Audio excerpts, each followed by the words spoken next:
Hello students, इस video के अंदर हम करेंगे चैप्टर नंबर 12। चैप्टर का नाम है फ्रिक्शन। 8th क्लास का चैप्टर है ये। एक्सरसाइज क्वेश्चन आंसर्स का सॉल्यूशन। इम्पोर्टेंट चैप्टर है और इजी भी है। फ्रिक्शन को हम हिंदी में क्या बोलते हैं? घर्षण। तो जो फर्स्ट क्वेश्चन है वो फिलिप्स है आपके। तो फिलिप्स देखिए क्या है। फर्स्ट क्वेश्चन का ये part, friction opposes the dash between the surfaces in contact with each other. Friction क्या करता है? किसको रोकता है? मोशन को रोकता है। जैसे कि एक आपके पास रेत है तो रेत के ऊपर चलना मुश्किल क्यों हो जाएगा? क्योंकि फ्रिक्शन क्या करता है? मोशन को, स्पीड को कम कर देता है। तो फ्रिक्शन आप हमेशा क्या लिखेंगे? Oppose the motion. किसके बीच का मोशन? जो भी दो सरफेस कॉन्टैक्ट में है उनके बीच के मोशन को क्या करता है? कम कर देता है। तो हमेशा क्या लिखा जाएगा इसका answer? Oppose the motion.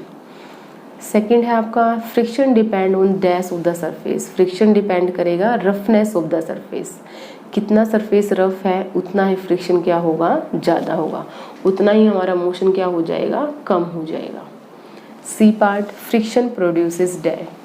Friction से क्या होगा? क्या प्रोड्यूस होता है? हीट प्रोड्यूस होती है। जैसे कि आप अपने हाथों को आपस में रगड़ते हो तो रगड़ने के बाद हाथ क्या हो जाते हैं? गर्म हो जाते हैं। तो इसी तरह से जो भी दो सरफेस आपस में रगड़ करते हैं तो उनके बीच में भी क्या प्रोड्यूस होती है? हीट प्रोड्यूस होती है। तो आप आंसर क्या लिखेंगे इसका? Friction produce heat. D part, sprinkling of powder on the carrom board dash friction. करते भी होगे आप, जब आप कैरम बोर्ड खेलते हैं तो उसके ऊपर आप पाउडर को स्प्रिंकल कर देते हैं, छिड़क देते हैं पाउडर। किस लिए छिड़कते हैं पाउडर?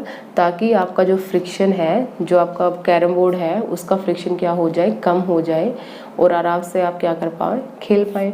तो ये क्या करेगा? कैरम बोर्ड के ऊपर जो आपने पाउडर स्प्रिंकल किया है फ्रिक्शन को क्या कर देगा? वो कम कर देगा। तो यहाँ पे आंसर आएगा रिड्यूस। रिड्यूस का मतलब है कम करना। E part, sliding friction is dash than the static friction.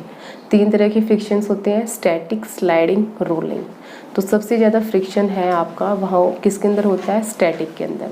फिर उसके बाद आएगा आपका स्लाइडिंग के अंदर। और सबसे कम फ्रिक्शन किसके अंदर रखता है? रोलिंग के अंदर। जैसे कि हम रोल करते हैं ना बैग वगैरह में, नीचे हमारे व्हील्स लगे होते हैं तो वहाँ पे आपका रोलिंग फ्रिक्शन होता है। और झूले पे जब आप स्लाइड करते हैं तो वहाँ पे आपका स्लाइडिंग फ्रिक्शन होता है। और स्टैटिक फ्रिक्शन, जैसे कि कोई भी एक सरफेस है उसके ऊपर कोई भी चीज़ रखी हुई है तो उन दोनों के बीच का जो फ्रिक्शन होगा उस फ्रिक्शन को हम क्या बोलते हैं? Static friction. तो रोलिंग फ्रिक्शन क्या होगा? कम होगा। किसके कंपैरिजन में? स्टैटिक फ्रिक्शन के कंपैरिजन में। तो फर्स्ट क्वेश्चन कंप्लीट हुआ हमारा।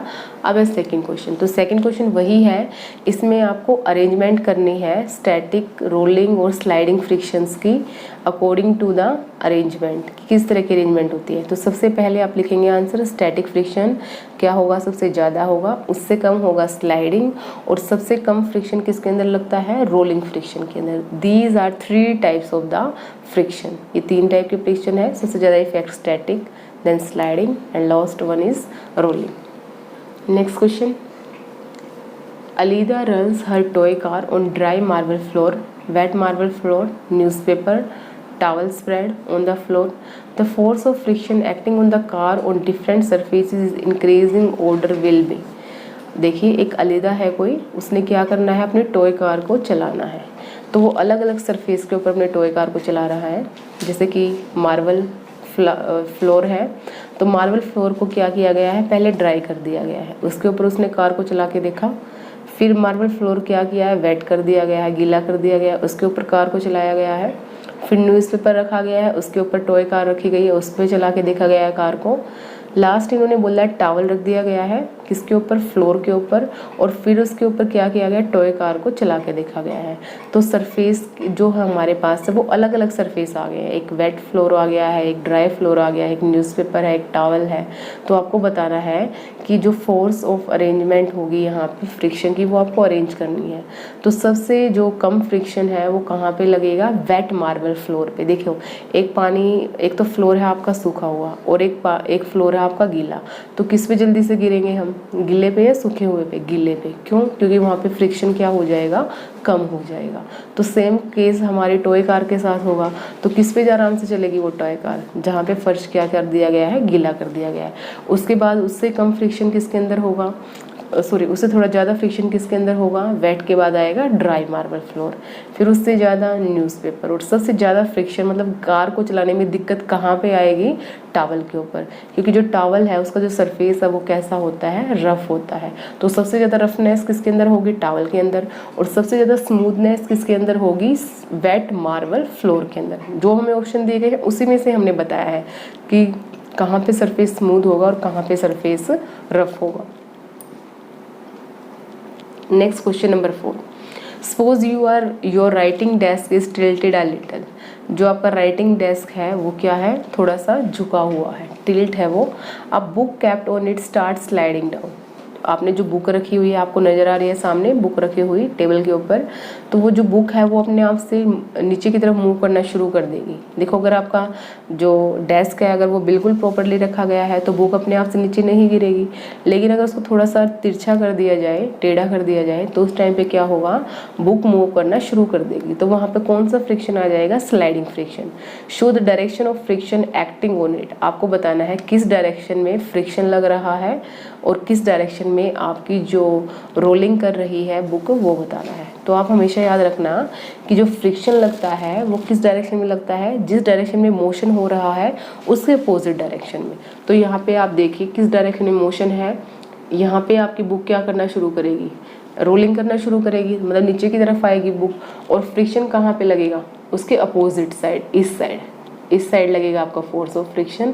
और बुक किस साइड रोल करना शुरू कर दिया, स्लाइड करना शुरू कर दिया बुक ने, तो मतलब दूसरी डायरेक्शन की तरफ। डायरेक्शन कुछ भी हो सकती है, जिस भी अकॉर्डिंग ये हमें देंगे उसके अकॉर्डिंग हमें माननी पड़ेगी डायरेक्शन। तो हम बोलेंगे मोशन ऑफ बुक क्या होगा, डाउनवर्ड डायरेक्शन, और जो फोर्स ऑफ फ्रिक्शन क्या होगा, अपवर्ड डायरेक्शन। तो आपको एरो क्या नज़र आ रही है यहाँ पे, अपोजिट एरो। तो जिस डायरेक्शन में मोशन होता है उसके अपोजिट डायरेक्शन में हमेशा क्या लगता है, force of friction. Question number 5, you spill a bucket of soapy water on a marble floor accidentally, would it make it is easier or more difficult for you to walk on the floor, why. आपने क्या किया है, accidentally, जानबूझ के नहीं किया आपने, accidentally आपसे हो गया है। एक बकेट है आपके पास जिसके अंदर कैसा पानी है, सोपी वाटर, मतलब जिसके अंदर सर्फ वगैरह आपका ऐड हो रखा है, साबुन वगैरह है जिसके अंदर, तो वो पानी एक्सीडेंटली आपके मार्बल फ्लोर के ऊपर गिर गया है। तो आपके लिए वहाँ पे चलना आसान हो जाएगा या मुश्किल हो जाएगा। देखिए ज़्यादा जल्दी स्लिप करेंगे हम, वहाँ पे गिरने के चांसेस ज़्यादा हो जाएंगे, तो हमारे लिए तो क्या हो जाएगा, वहाँ पे चलना मुश्किल हो जाएगा। क्यों मुश्किल हो जाएगा, क्योंकि जो फ्लोर के ऊपर जो रफनेस है वो सोपी वाटर क्या कर देगा, उस रफनेस को फिल कर देगा और फ्लोर को क्या कर देगा, स्मूथ बना देगा, जिसकी वजह से फ्रिक्शन क्या हो जाएगा, कम हो जाएगा। और जिसकी वजह से क्या होगा, फ्रिक्शन कम होने की वजह से हमारा वहाँ पे चलना क्या हो जाएगा, मुश्किल हो जाएगा। Feet don't make necessary grip with the floor surface. और जो हमारे पैर हैं वो क्या नहीं कर पाएंगे, ग्रिप पकड़ नहीं बना पाएंगे, किसके साथ, फ्लोर सरफेस के साथ, और जिसकी वजह से जो चांस होंगे हमारे गिरने के वो क्या हो जाएंगे, बहुत ज़्यादा बढ़ जाएंगे। Next question number 6, explain why sportsman use shoes with spikes. जो स्पोर्ट्समैन के शूज़ हैं उन पे नीचे स्पाइक्स लगी होती है, कील लगी होती है वहाँ पे, तो ऐसा क्यों होता है। देखिए क्योंकि उनको खेलना है, तो गिरने से बचाने के लिए क्या करना पड़ेगा, फ्रिक्शन को इंक्रीज़ करना पड़ेगा, ताकि उनके शूज़ के बीच में और जो ग्राउंड है उनके बीच की जो ग्रिप है, जो पकड़ है वो कैसी हो जाए, मजबूत हो जाए। तो उनको जो दौड़ने में और भागने में वो क्या रहेगी, या खेलने में क्या रहेगी, आसानी रहेगी स्पोर्ट्समैन को। तो देखिए इसमें आंसर क्या है, स्पाइक्स इंक्रीज फ्रिक्शन। स्पाइक्स क्या कर देंगी, फ्रिक्शन को बढ़ा देंगी, and give better grip with the ground. और जो ग्रिप होगी स्पोर्ट्स पर्सन की ग्राउंड के साथ वो क्या हो जाएगी, अच्छी हो जाएगी। It avoid slipping of the sportsman while playing और रनिंग। और जो फिसलने के चांसेस है स्पोर्ट्समैन के खेलने के टाइम पे या दौड़ने के टाइम पे वो क्या हो जाएंगे, कम हो जाएंगे। Next question number 7, Iqbal has to push a lighter box and Seema has to push a similar heavier box on the same floor, who will have apply a larger force and why. देखिए क्या बोला है, दो बच्चे हैं, एक सीमा और एक इकबाल है, दोनों को क्या करना है, पुश करना है, धक्का देना है। इकबाल को पुश करना है एक हल्के बॉक्स को, और सीमा को पुश करना है एक भारी बॉक्स को। किसके ऊपर, सेम फ्लोर के ऊपर, मतलब जो सरफेस है सेम ही है उन दोनों का। तो किसको ज़्यादा फोर्स अप्लाई करना पड़ेगा और क्यों अप्लाई करना पड़ेगा। देखिए जो फोर्स ऑफ फ्रिक्शन है वो डायरेक्टली प्रोपोर्शनल होता है मास के। जितना ज़्यादा मास बढ़ाओगे उतना ज़्यादा फोर्स ऑफ फ्रिक्शन बढ़ जाएगा, उतना ही ज़्यादा फोर्स ज़्यादा लगाना पड़ेगा उस ऑब्जेक्ट को मूव करवाने के लिए। तो देखिए सीमा को ज़्यादा फोर्स लगाना पड़ेगा। क्यों? क्योंकि सीमा का जो बॉक्स है वो कैसा है, भारी है, और भारी बॉक्स होने की वजह से जो उसकी फ्लोर के साथ जो ग्रिप है वो क्या हो जाएगी, ज़्यादा बेटर हो जाएगी, फ्रिक्शन फोर्स बढ़ जाएगा, और फ्रिक्शन फोर्स बढ़ने की वजह से जो ज़्यादा फोर्स है वो क्या करना पड़ेगा, सीमा को अप्लाई करना पड़ेगा। Explain why sliding friction is less than the static friction. जो स्लाइडिंग फ्रिक्शन है वो कम होगा किसके कंपेयर में, स्टैटिक फ्रिक्शन के कंपेयर में। ऐसा क्यों? When the object are at rest, the interlocking of the irregularity in the two surfaces of the object is higher than that of when objects are moving। देखिए अगर दो object आपके rest में हैं तो उन दोनों के जो सरफेस के बीच में जो इंटरलॉकिंग है, जो ग्रिप है, वो क्या होगी, बहुत ज़्यादा बेटर होगी। किस कंपैरिजन में? जब ऑब्जेक्ट एक दूसरे के ऊपर क्या कर रहे हैं, मूव कर रहे हैं, उसके कंपैरिजन में। अगर रेस्ट में ऑब्जेक्ट है तो जो ग्रिप है वो ज़्यादा अच्छी होगी। किससे कंपेयर में? जब ऑब्जेक्ट क्या कर रहा है, मूव कर रहे हैं, उसके कंपैरिजन में। When objects are moving, there is less interaction between their surface। जब ऑब्जेक्ट मूव करते हैं तो सरफेस के बीच की जो इंटरेक्शन है वो क्या हो जाती है, कम हो जाती है। तो इसलिए हम बोल सकते हैं जो स्लाइडिंग फ्रिक्शन है वो स्टैटिक फ्रिक्शन के कंपैरिजन में क्या होगा, कम होगा। क्योंकि स्लाइडिंग फ्रिक्शन में तो क्या होगा, एक ऑब्जेक्ट मूव करेगा और दूसरा ऑब्जेक्ट रेस्ट में रहेगा, लेकिन स्टैटिक फ्रिक्शन में क्या होगा, दोनों के दोनों ऑब्जेक्ट आपके जो सरफेस होगी और जो ऑब्जेक्ट मूव कर रहा है वो ऑब्जेक्ट किस में होगा, रेस्ट में होगा। तो जो ग्रिप है वो ज़्यादा अच्छी किस में बनेगी, जब ऑब्जेक्ट किस में है, स्टैटिक फ्रिक्शन के अंदर है। Next question, give examples to show that friction is both a friend and foe. आपको बताना है जो फ्रिक्शन है हमारे लिए दुश्मन भी है और हमारा दोस्त भी है। कैसे हमारे लिए दुश्मन का काम करता है और कैसे हमारा वो मित्र है, आपको दोनों बताने हैं यहाँ पे। तो देखिए इम्पोर्टेंट क्वेश्चन है ये, काफ़ी एग्जाम से पूछा जाता है इस क्वेश्चन को, ध्यान से देखेंगे आप, क्योंकि चैप्टर का नाम ही फ्रिक्शन है। तो क्या फ़ायदे हैं क्या नुकसान है वो तो आपसे पूछेंगे ही वो। तो देखिए सबसे पहले फ़ायदे, हमारा जो फ्रेंड है कैसे है फ्रिक्शन। अब देखो अगर फ्रिक्शन नहीं होगा तो हम चल नहीं पाएंगे, क्योंकि फ्रिक्शन ही क्या करता है, हमारे पैरों के बीच में और ग्राउंड के बीच में ग्रिप बनाता है। तो फ्रिक्शन की वजह से ही हम आराम से चल पाते हैं। इसके अलावा फ्रिक्शन की वजह से ही हम लिख पाते हैं, क्योंकि जो पेपर है, जो जिस सरफेस के ऊपर हमें लिखना है या बोर्ड के ऊपर हमें लिखना है, और जो हमारा चौक है या मार्कर है या बॉल पॉइंट पेन है, उनके बीच में जो ग्रिप है वो किसकी वजह से बनती है, फ्रिक्शन की वजह से बनती है। तो हमारा जो लिखना है वो भी किसकी वजह से पॉसिबल है, फ्रिक्शन की वजह से।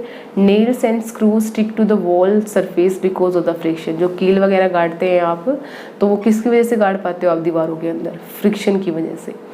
Lighting a matchstick is because of the friction between the matchstick and the slide surface of the matchbox।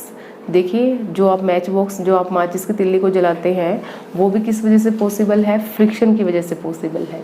तो आप देखिए इतने सारे जो हेल्पफुल है हमारे लिए फ्रिक्शन। तो हम नेक्स्ट बात करेंगे कैसे हमारे लिए दुश्मन है फ्रिक्शन हमारा। देखिए हमारे जो शूज़ वगैरह हैं वो फट जाते हैं, घिस जाते हैं, वो किसकी वजह से, फ्रिक्शन की वजह से। When a tire deflate, it is difficult to move the vehicle because of the increased friction between the tire and the road surface। अगर मान लिया हमारा किसी भी व्हीकल का टायर है, उसकी हवा निकल गई है, तो उस हवा निकलने के बाद जो मूव करवाना है उस ऑब्जेक्ट को या व्हीकल को, वो काफ़ी डिफ़िकल्ट हो जाता है। किस वजह से डिफ़िकल्ट हो जाएगा, क्योंकि जो फ्रिक्शन है टायर और रोड के सरफेस में क्या हो जाता है, बढ़ जाता है, और उसकी वजह से उसको मूव करवाना क्या हो जाएगा, डिफ़िकल्ट हो जाएगा। Machines gate heated up because of friction. जो हमारी मशीन्स हैं वो गर्म हो जाती हैं फ्रिक्शन की वजह से। Due to friction machines and vehicles consume more fuel and increase maintenance cost. Friction की वजह से मशीन्स को और व्हीकल्स जो हैं हमारे, वो ज़्यादा फ्यूल को कंज्यूम करते हैं, ज़्यादा ईंधन को यूज़ करते हैं वो, और इसके अलावा जो मेंटेनेंस कॉस्ट होती है मशीन और व्हीकल की, फ्रिक्शन की वजह से वो क्या हो जाती है, बढ़ जाती है। नेक्स्ट आपका क्वेश्चन नंबर 10, लास्ट क्वेश्चन है आपका ये। तो देखिए क्या है question number 10। Explain why object moving in fluids must have special shape. जो भी ऑब्जेक्ट्स आपके फ्लूइड के अंदर मूव करते हैं, फ्लूइड मतलब पानी भी हो सकता है, मतलब जो फ्लो करते हैं, हवा भी हो सकती है, तो जो उनकी शेप होती है वो स्पेशल होती है। जैसे कि हम बात करें आसमान में उड़ते हुए हमारे बर्ड्स, उनकी जो शेप है वो एक स्पेशल शेप है। या फिर पानी के अंदर चलते हुए हमारे बोट, शिप या सबमरीन्स, उनकी शेप भी क्या है, स्पेशल है। या फिर एरोप्लेन्स हैं, उनकी जो शेप है वो भी क्या है, स्पेशल शेप डिज़ाइन की जाती है। तो ऐसा क्यों, क्या जरूरत पड़ती है हमें स्पेशल शेप देने की? तो देखिए क्या है उसका रीज़न, फ्रिक्शन फोर्स को कम करना। Friction force exerted by fluid is also known as drag और फ्लूइड फ्रिक्शन। जब भी हमारा फ्लूइड फ्रिक्शन फोर्स अप्लाई करते हैं तो उस फ्लूइड फ्रिक्शन को हम क्या बोलते हैं, ड्रैग बोलते हैं। तो ड्रैग से बचने के लिए, एयर फ्रिक्शन को कम करने के लिए, वाटर फ्रिक्शन को कम करने के लिए जो डिज़ाइंस होता है हमारे ऑब्जेक्ट्स का, वो कैसा डिज़ाइन हो जाता है, स्फेरिकल या फिर स्ट्रीमलाइन शेप। स्ट्रीमलाइन शेप कैसी शेप होती है, जैसे कि आपके एरोप्लेन की शेप होती है, बर्ड्स की शेप होती है, बोट्स की शेप होती है, जेट्स की शेप होती है, रेन ड्रॉप की जो शेप है। तो ये सारी क्या है आपकी स्ट्रीमलाइन कर्व सरफेस होगा।